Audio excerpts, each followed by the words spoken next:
Сәлем барлықтарыңызға. Бүгін раскладымызды қараша айына арнайтын боламыз. Қараша айында қандай оқиғалар болады? Бұл расклад сіздің өзіңізге арналады. Сол себепті бірінші картадан өзіңізді тауып алайық.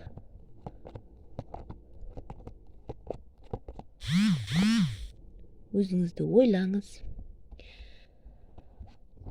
Есіміңізді атаңыз, комментарияға да жаза кетсеңіздер болады.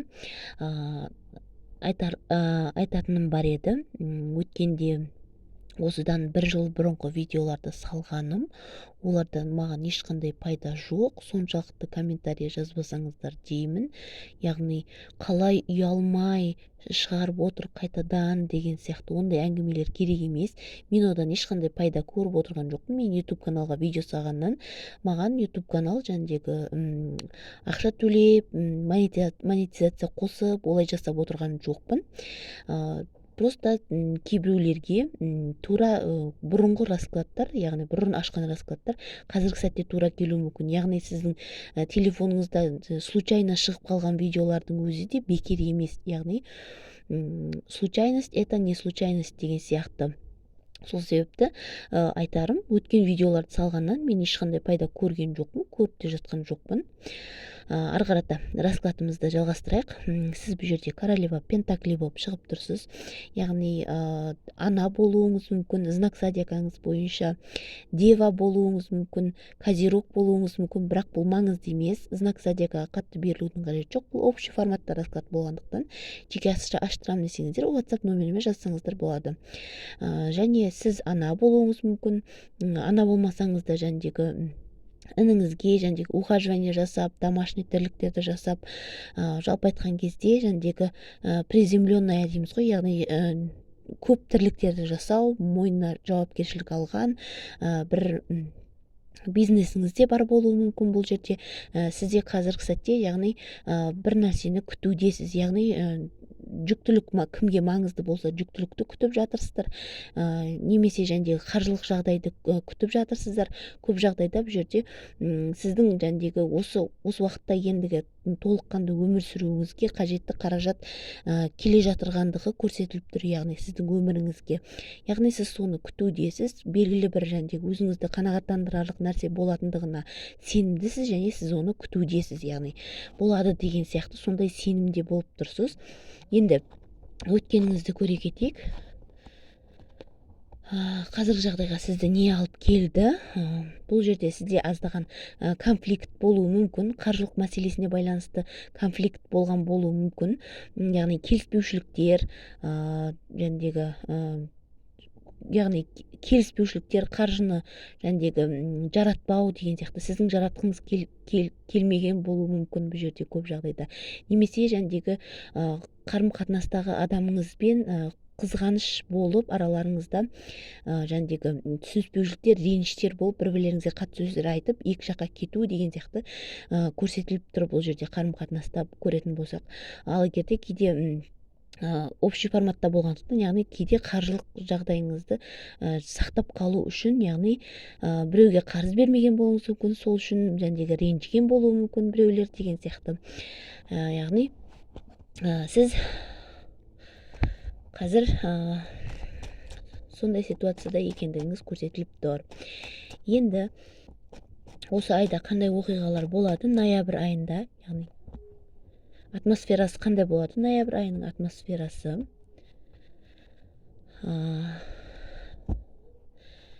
сіз жаңа нәрсені бастауға, яғни жаңа бір қадам бастауға сізде аздаған қорқыныш, ішіңізде жәндегі келіспеушіліктер, яғни сырт көзге яғни барлығына дайынмын деген сияқты позицияны ұстанғаныңызбен, яғни ішіңізде аздаған қайшылықтар, сенімсіздіктер болуы мүмкін бұл жерде.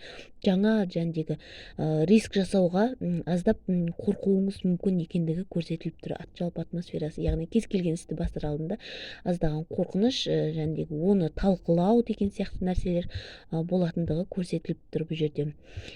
Енді қандай оқиға болады екен? Ноябрь айында жол түсіп тұр, яғни алыс жаққа жол. Бұл жолда сіз осы уақытқа дейін ойлаған болуыңыз да мүмкін. Бір информация күтіп отырған болуыңыз да мүмкін бір алыс жерден деген сияқты көп жағдайда жол түсіп тұр. Яғни ол жолға шыққан кезде де яғни бір өзіңізге болашағыңызға деген аларлықтай бір маңызды ақпарат деген сияқты нәрселер сізге келетіндігі көрсетіліп тұр. Сіз бір жерге жол түсіп тұр, немесе жәндегі сізге бір алыстан ақпарат, маңызды бір ақпарат келетіндігі көрсетіліп тұр. Яғни біреудің келуі туралы, яғни көптен бері күткен, мысал ретінде концерт деген сияқты әншілеріңіз, жәндегі актерлеріңіз қалаңызға келуі мүмкін деген сияқты бұл жерде әртүрлі рөл ойнайды. Яғни сіз информация алатындығыңыз көрсетіліп тұр. Алыстан жол түсіп тұр бұл жерде, алыс жерге. Немесе өзіңіз шығасыз, немесе бір туыстарыңыздың келуі деген сияқты нәрселер болуы мүмкін. Тағы қандай оқиғалар болады екен? Осы уақытқа дейін сізді ұстап тұрған, яғни қимылдай алмаған оқиғалар, яғни өміріңіздегі аяғыңызды байланып тұрған тұсаулар, яғни шешілетіндігі көрсетіліп тұр. Жаңа бастауға баратындығыңыз, яғни жол жүретіндігіңіз, көп жағдайда жол түсіп тұр бұл жерде. Яғни сізді осы уақытқа дейін бір ұстап тұрған нәрсені жіберетіндігіңіз көрсетіліп тұр. Яғни жаңа нәрсеге жол бастау, яғни осы уақытқа дейінгі кедергілердің шешілетіндігі, мінекей кедергілердің барлығына башня, яғни разрушение болатындығы, яғни сіздің өміріңізде кедергілердің барлығы кететіндігі көрсетіліп тұр бұл жерде. Тағы қандай оқиғалар болады екен?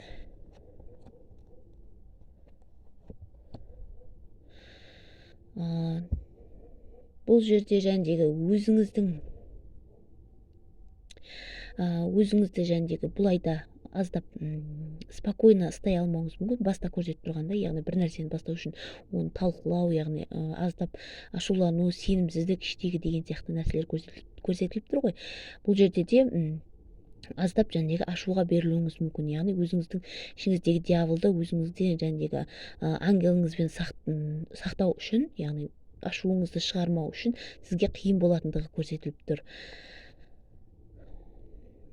Өздеріңіз көріп отырғандай осы жерде, яғни сіз ашуға ерік беруіңіз мүмкін, яғни өз-өзіңізді сабырда ұстау қиынға соғуы мүмкін осы айда.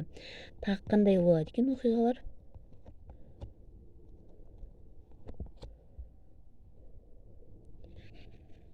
Бұл жерде сізді провокацияға шақыратын адамдар болуы мүмкін, яғни сіздің тарапыңызға қарай қызғаныш деген сияқты нәрселер болуы мүмкін басқа адамдардың тарапынан, яғни көре алмаушылық сөздер, ұрыс деген сияқты, сізді ұрысуға шақыру деген сияқты провокацияға шақыру мүмкін. Сіз оған яғни мән бермейсіз, яғни менде барлық күшті, итак менде бәрі жақсы деген сияқты сондай позицияны ұстанатындығыңыз көрсетіліп тұр. Яғни конфликтке жол бермеуге тырысатындығыңыз көрсетіліп тұр, бірақ сонда да сізге қиынға соғатындығы көрсетіліп тұр. Мына жерде дьяволды өзіңіздің ішіңізде сақтауға қиынға соғады, бірақ сонда да сіз сол менде барлығы дұрыс, мені жәндегі ашуландырып жындандырам деп ойламай-ақ қойсын ешқайсысы деген сияқты сондай позицияны ұстанатындығыңыз көрсетіліп тұр.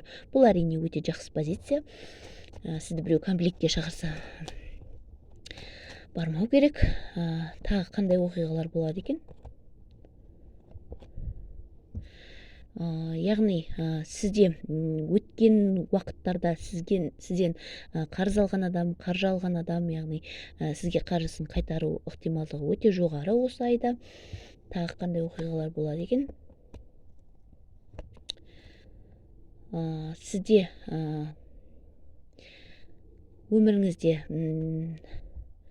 бір ер азаматқа байланысты жәндегі аздаған уайымыңыз болатындығы көрсетіліп тұр осы айда, яғни жүрегіңіз жараланатындығы, бірақтан да бұл құр босқа переживания десем де болады. Яғни бұл жерде ер азамат рыцарь болып тұрғанымен, яғни